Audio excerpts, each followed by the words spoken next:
Back from surgery, and I'm glad to be back in the groove. So thank you guys all for your thoughts and prayers and everything during that process. So yay, I am cancer free, which is fantastic. Um, a lot has changed since I went away from my surgery. So I'm going to go over that a little bit today.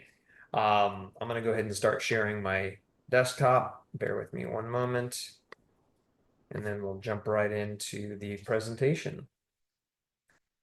All right, so what is happening? First off, thank you to our veterans. We do appreciate your service, and don't forget, VA loans are my favorite loan.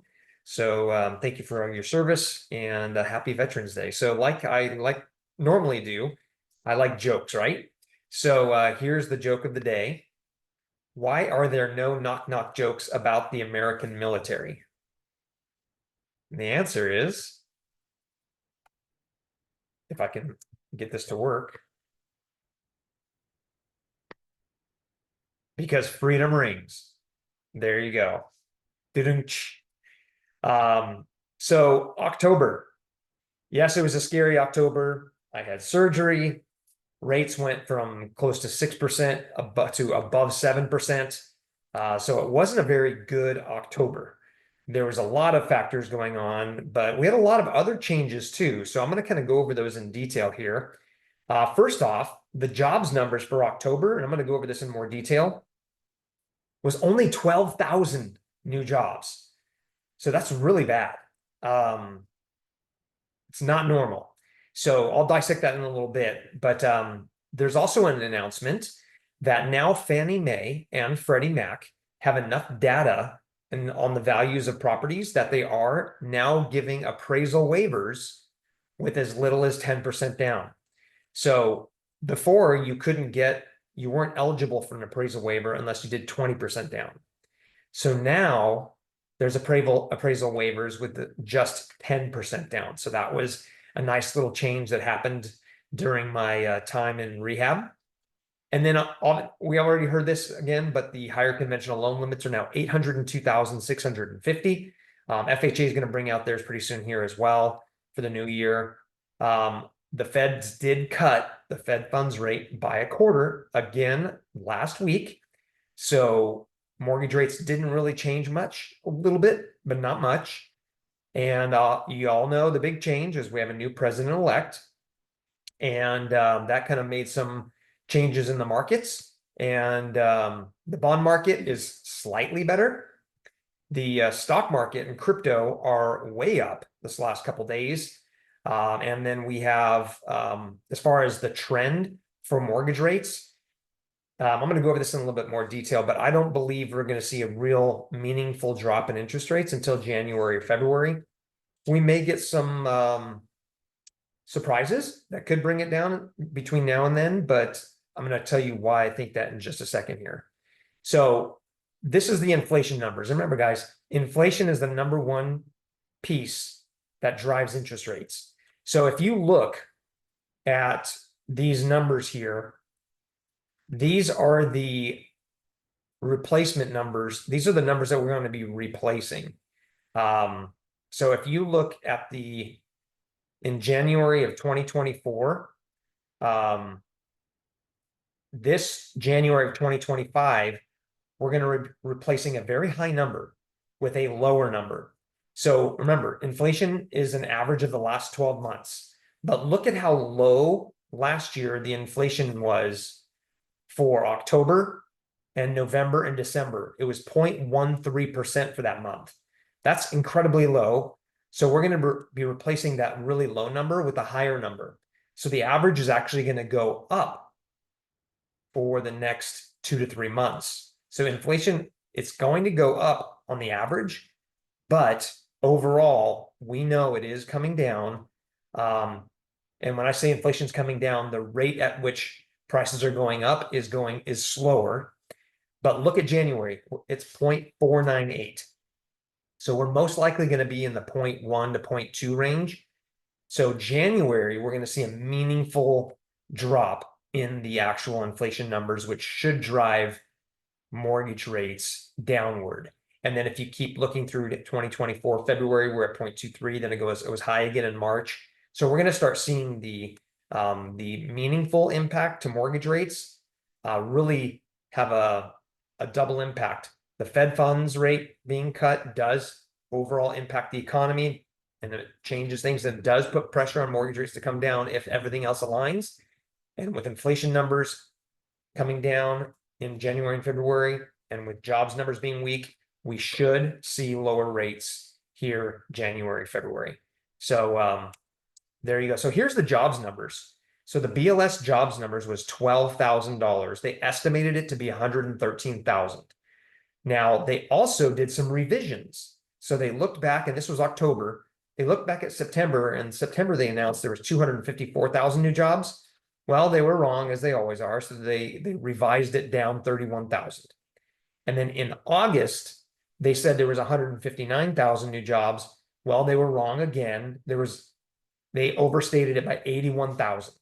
So totally off. Now, birth death ratio, this is the number of new companies that are created and those that have died. So if you created an LLC or an S Corp, and that's on the record, there was 368,000 new ones for the month of October. Now, that doesn't really mean it's a new job. That just means somebody created a new self-employment, a new company. But ADP has the same type of a program that monitors self-employment and new jobs, and they were only 4,000. And then if you do a seasonal average, it was actually negative 148,000. So the jobs numbers are really way off. Now, where are these new jobs numbers coming from, you might ask? Well, 40,000 in the government. That's a lot. Healthcare was 51,000, and then leisure and hospitality dropped by 4,000. So not a great, other than working in the government or healthcare, not a great employment picture, which is great for mortgage rates. Not good for the economy, but good for mortgage rates. So what happened to the stock market on election day? Well, we saw a pretty massive spike. So you saw on election day, Wednesday morning, we had over 1,500 points skyrocket, and then a continual gradual upwards. Now, people wonder, well, what happened? Why? Well, there's a lot of policies on both sides that would affect the values of the stocks portfolio. There was unrealized capital gains. There was higher corporate taxes. And with the election and with the kind of the agenda of the taxes and moving forward was very corporate and very stock market friendly. So they had a pretty good rally. So you should see your 401k and your stocks have in a pretty good position there. But the reason I say this is because on election day, a lot of people took the money out of bonds and they had on the sideline and they invested it in the stock market. And you'll see, and I'll go over this in a second, mortgage rates actually got a little worse this day because people were taking it out of the bond market.